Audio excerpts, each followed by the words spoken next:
Good morning all the friends. હવે આપણે આગળ આર્ટિકલનો ઉપયોગ જોયો. Definite article, indefinite article. મેં ઇન્ડેફિનેટ આર્ટિકલ એ અને એની ચર્ચા કરી હતી આપણે, બરાબર. હજી આર્ટિકલ ધ ની ચર્ચા કરીશું. એ પહેલા એક ઇમ્પેરેટિવ સેન્ટેન્સીસ એટલે કે આજ્ઞાર્થ વાક્યો. તો આજ્ઞાર્થ વાક્યો નો ઉપયોગ ક્યારે થાય? તો કે અલગ અલગ ભાવો દર્શાવવા માટે. આજ્ઞા, વિનંતી, સલાહનો ભાવ હોય, સૂચન, સૂચના, ધમકી, ચેતવણી, મનાઈ, ફરમાન વગેરે ભાવ દર્શાવવા માટે ઇમ્પેરેટિવ સેન્ટેન્સીસનો ઉપયોગ થાય. ઇમ્પેરેટિવ સેન્ટેન્સીસ એટલે આજ્ઞાર્થ વાક્યો કે જેમાં આપણે સલાહ, સૂચન, મનાઈ, ધમકી, ચેતવણી, વિનંતીથી કોઈ કામ કરાવવું હોય ને કોઈને સૂચના આપવી હોય તો ત્યારે આપણે ઇમ્પેરેટિવ સેન્ટેન્સીસનો ઉપયોગ થાય છે. હવે ઇમ્પેરેટિવ સેન્ટેન્સીસ એટલે કે આમ તો એક સાદો વર્તમાન કાળ જ થયો, બરાબર, પણ સામાન્ય રીતે એમનો કર્તા યુ હોય છે.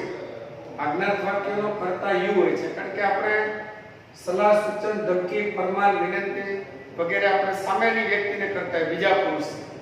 એટલે બીજા પુરુષનો કર્તા યુ હોય છે, સિંગ્યુલર અથવા પ્લુરલ, પણ એનો કર્તા સામાન્ય રીતે યુ હોય છે. પણ યુ છે અધ્યાર રહે છે. અધ્યાર મીન્સ કે યુનો ઉપયોગ આપણે બોલવામાં, લખવામાં કરતા નથી, બરાબર. એટલે યુ છે એ અધ્યાર રહે છે, એટલે કે આવશે નહીં. તો વાક્યની શરૂઆત ક્યાંથી થશે? તો મુખ્ય ક્રિયાપદનું ટુ વગરનું મૂળરૂપ, ટુ વગરનું મૂળરૂપ પ્લસ અન્ય શબ્દો, બરાબર. તો અન્ય શબ્દોમાં કોઈ કર્મ આવતું હોય, સ્થળ આવતું હોય કે સમય આવતો હોય, તો આ સ્ટ્રક્ચરમાં રહેશે.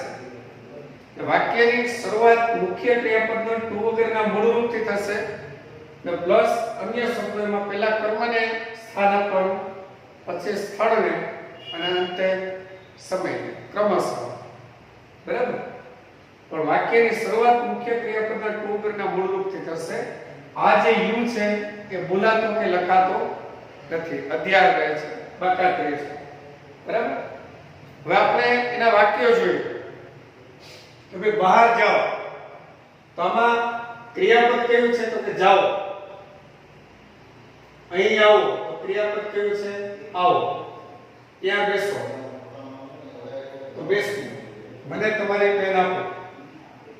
ત્યાં રહો નહીં. તો જાઓ, આવો, બેસો, આપો એ ક્રિયાપદો છે. તો જાવું એટલે ટુ ગો, આવવું એટલે ટુ કમ, બેસવું એટલે ટુ સિટ, આપવું એટલે ટુ ગીવ, રમવું એટલે ટુ પ્લે. તો આપણે કેવું ક્રિયાપદ મૂકવાનું છે? તો કે મુખ્ય ક્રિયાપદનું ટુ વગરનું મૂળરૂપ છે. એનો કર્તા યુ જ છે ઓલરેડી, પણ આપણે અધ્યાર છે. યુનો ઉપયોગ વાંચવા લખવામાં થતો નથી. સીધું ક્રિયાપદના મૂળરૂપથી જ સ્ટાર્ટ થાય છે. મુખ્ય ક્રિયાપદનું ટુ વગરનું મૂળરૂપ. એટલે આપણે પહેલા ક્રિયાપદનો ઉપયોગ કરશું. જાઓ, જવું એટલે ગો. પછી આવું, આવવું એટલે કમ. બેસો, બેસવું એટલે sit. આપો, આપવું એટલે give. તો સૌપ્રથમ શું આવશે? મુખ્ય ક્રિયાપદનું ટુ વગરનું મૂળરૂપ, બરાબર, ને પ્લસ અન્ય શબ્દો. અન્ય શબ્દોમાં પેલો ન્યાય કોને આપવાનો? કર્મને, પછી સ્થળ અને ત્યારબાદ સમય. બહાર જાઓ તો બહારનું out.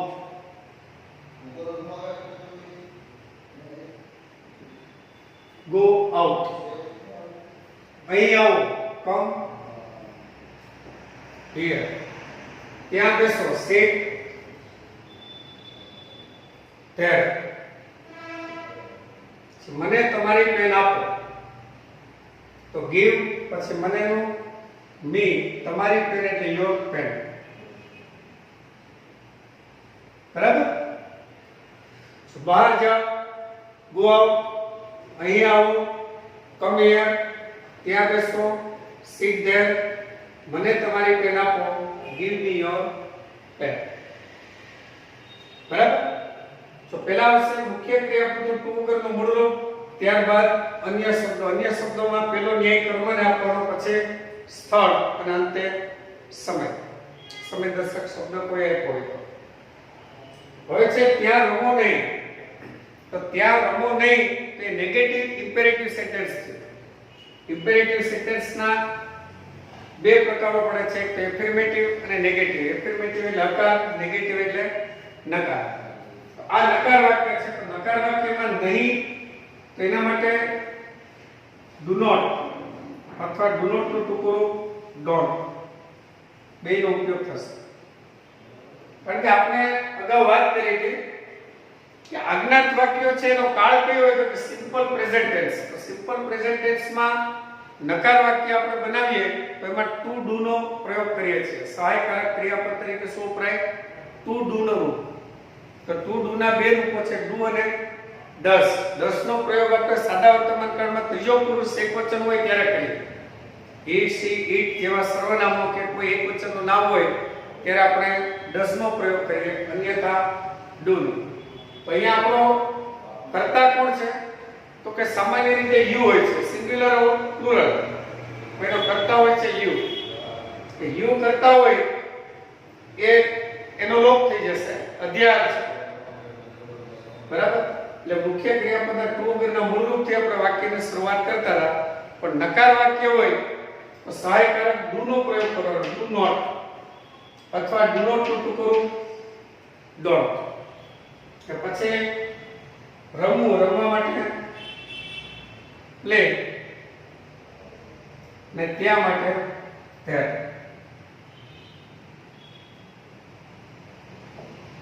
Do not play there અથવા ડોન્ટ પ્લે ધેર. બરાબર? ડુ નોટ નું ટુકડું ડોન્ટ.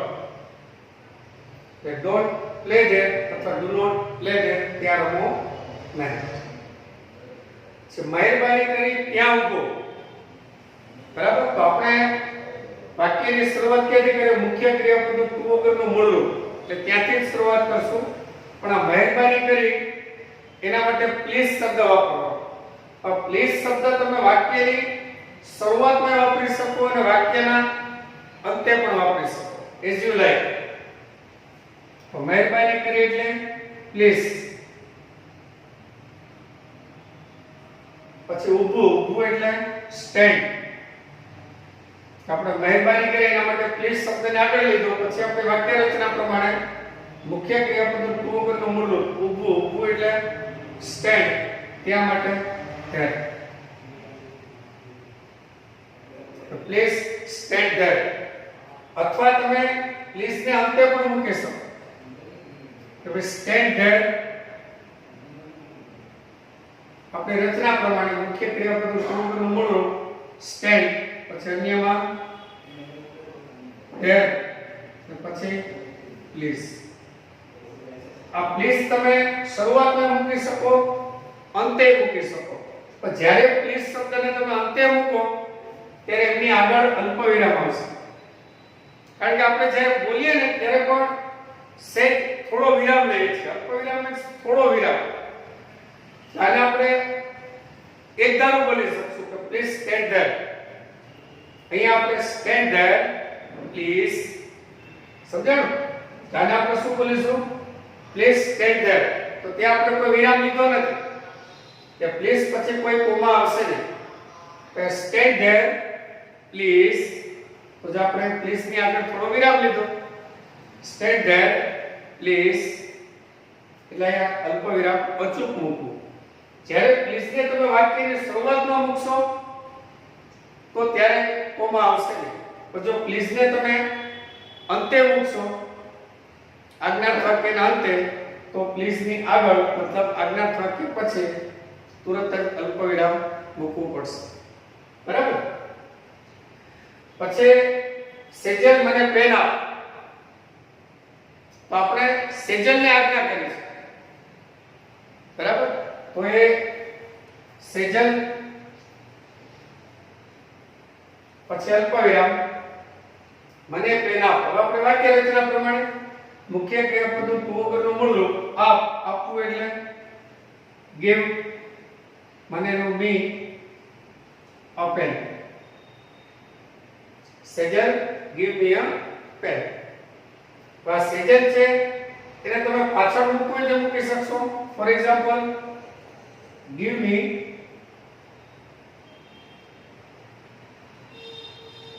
a pen Sejal. બરાબર? તો અહીંયા બે જગ્યાએ અલ્પવિરામ હશે. બરોબર? સેજલ છે એને આગળ મૂકી શકશો, સેજલ છે પાછળ આવશે. તો સેજલ આગળ આવશે તો સેજલ પછી અલ્પવિરામ, સેજલ પાછળ આવે તો એમની પહેલા મતલબ અજ્ઞાત વાક્ય પછી અલ્પવિરામ મૂકવું પડશે. બરાબર છે? બાળકો તડકામાં રમો નહીં. તો અહીંયા એ રીતે છે બાળકો એટલે ચિલ્ડ્રન પછી અલ્પવિરામ તડકામાં રમો નહીં. રમો નહીં એટલે નકારે ડોન્ટ પ્લે તડકામાં એટલે ઇન ધ સન. બરાબર ને આ રીતે કરી શકશો. Don't play in the sun children. આમે કહી શકે children don't play in the સન કે બાળકો તડકામાં રમો નહીં. બરાબર? અહીંયા આપણે સંબોધન કરતા એને સેજલ અને ચિલ્ડ્રન છે ને, સેજલ અને બાળકો એ શું છે? સંબોધન કરતા. સંબોધન કરતા છે એ વાક્યની શરૂઆતમાં આવશે, વાક્યના અંતે પણ આવશે. જો આપણે અહીંયા બે રીતે ઉદાહરણ જોયું કે સેજલ મને પેન આપ, તો Sejal give me a pen અથવા તો give me a pen Sejal. તો સેજલ છે સંબોધન કરતા છે એ વાક્યની શરૂઆતમાં આવી શકે અને વાક્યના અંતે આવી શકે. એવી રીતે આને પણ કરી શકાય. Children don't play in the sun અથવા don't play in the sun children. આ રીતે કરી શકે. બરાબર? તો આમાં આપણે ત્રણ રીતે એક તો સાદા વાક્યો જોઈએ, 1 થી 4 વાક્યો જુઓ. બહાર જાઓ, ગો આઉટ, અહીં આવો, કમ હિયર, ત્યાં બેસો, sit there, મને તમારી પેન આપો, give me your pen. પછી જો નકાર વાક્ય આવે તો નહીં શબ્દનો પ્રયોગ થયો છે. નહીં શબ્દનો પ્રયોગ થયો હોય તો તમે આપણે વાત થઈ હતી કે ભાઈ આજ્ઞાત વાક્ય છે એક સાદો વર્તમાન કાળ જ છે. બરાબર? અને એનો કર્તા હંમેશા કોણ હોય છે? યુ, સિંગ્યુલર અથવા પ્લુરલ. પણ યુ છે અધ્યાર છે. અધ્યાર છે એટલે એનો લોપ થઈ જાય, એનો ઉપયોગ થતો નથી. એટલે આપણા વાક્યની શરૂઆત મુખ્ય ક્રિયાપદના ટુ વગરના મૂળરૂપથી થાય. અહીંયા જે નકાર શબ્દ હોય, નહીં શબ્દ હોય તો ડુ નોટ, કારણ કે સાદા વર્તમાન કાળમાં આપણે સહાયકારક ડુ નો પ્રયોગ કરીએ છીએ. જ્યારે નકાર કે પ્રશ્નાર્થ બનાવવું હોય ત્યારે આપણે સહાયકારક ક્રિયાપદ ડુ ની જરૂર પડે છે. તો અહીં આપણે ડુ નો પ્રયોગ કરીએ. ડુ નોટ પ્લે ધેર અથવા ડુ નોટ નું ટુકડું ડોન્ટ પ્લે ધેર. પછી આ બે. અને ત્રીજો પ્રકાર આપણે જોયો કે મહેરબાની કરી, કૃપા કરી. ત્યાં આપણે મહેરબાની કરી પછી કૃપા કરી આવા શબ્દો પણ આવી શકે.